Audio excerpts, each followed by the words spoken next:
So, dear students, I hope and believe that all of you might have watched the video that came in the Victor's channel regarding your first unit.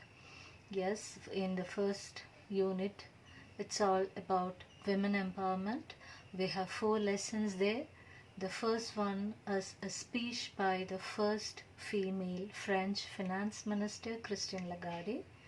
And then you have a poetry named Any Woman written by Catherine Tinan.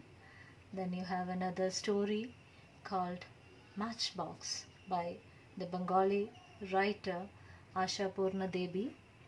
Then you have an anecdote Hurigallu by Sudha Murthy. So this video is just an introduction, a few thoughts for your pondering, for you to discuss or think about. So I'm so happy that the parents are also able to see what's actually happening in the classrooms, what their children are learning. So coming to the first unit, we already mentioned that it's all about women empowerment. But then my question is, where and how does this empowerment happen? Whom do you call empowered? Let's take a look at one or two headlines that recently appeared in newspapers.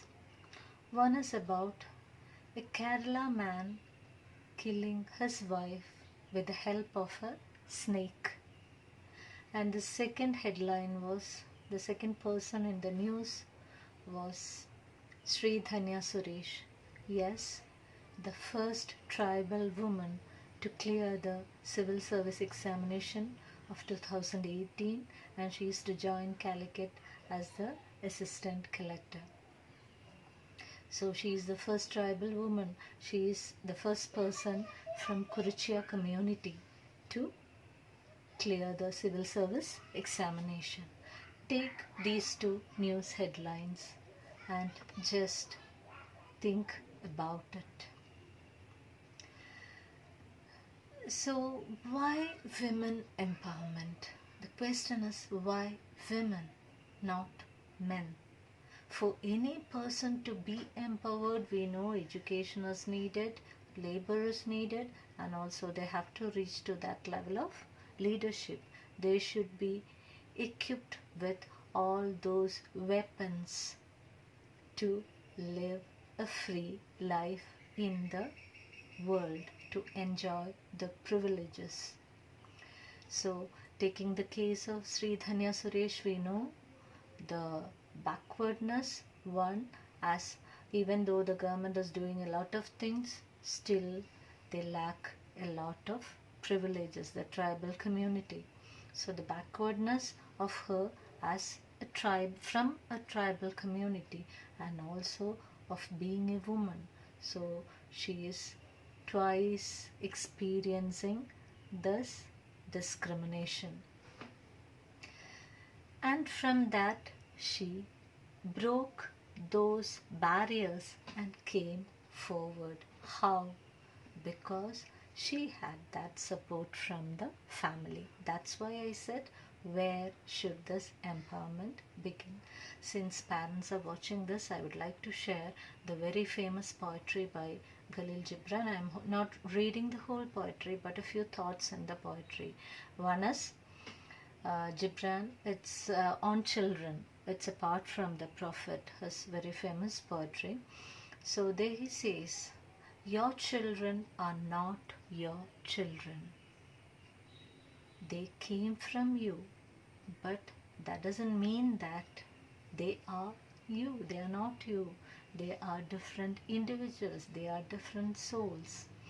Even though they came through you, you cannot say that they belong to you, because they are sons and daughters who wish or long to express their self. And unfortunately, many parents deny that opportunity for the children to express their own self. So understand they are different souls.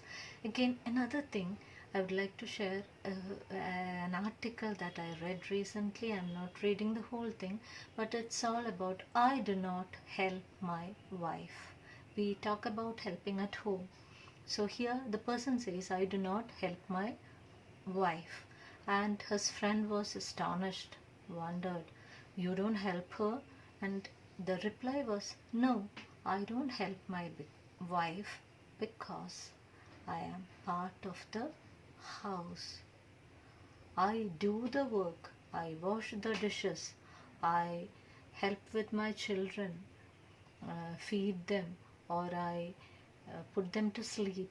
I wash the dishes, I iron the cloth. It's not helping my wife, but I am part of the house. I am living in this house. So, as a part of the house, I do my work. That's all. As she does, I also do.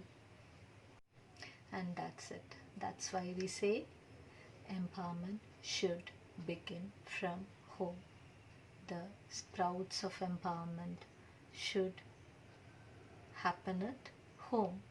So, what's happening at home, it is taken to the society.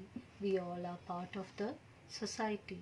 So, I have seen when it comes to dowry and such things, we make loud drawing room protestations, but we keep silent when it is about our children.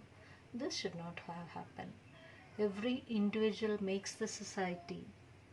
We say the system should change, but we forget that we are part of the system. So, this is what the lesson opens into.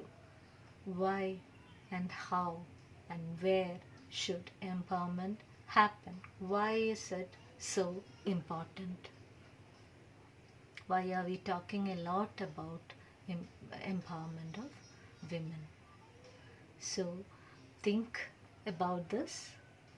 Give me your feedback on this, the statements that I made. What do you think about it? I'll be waiting for it. Thank you.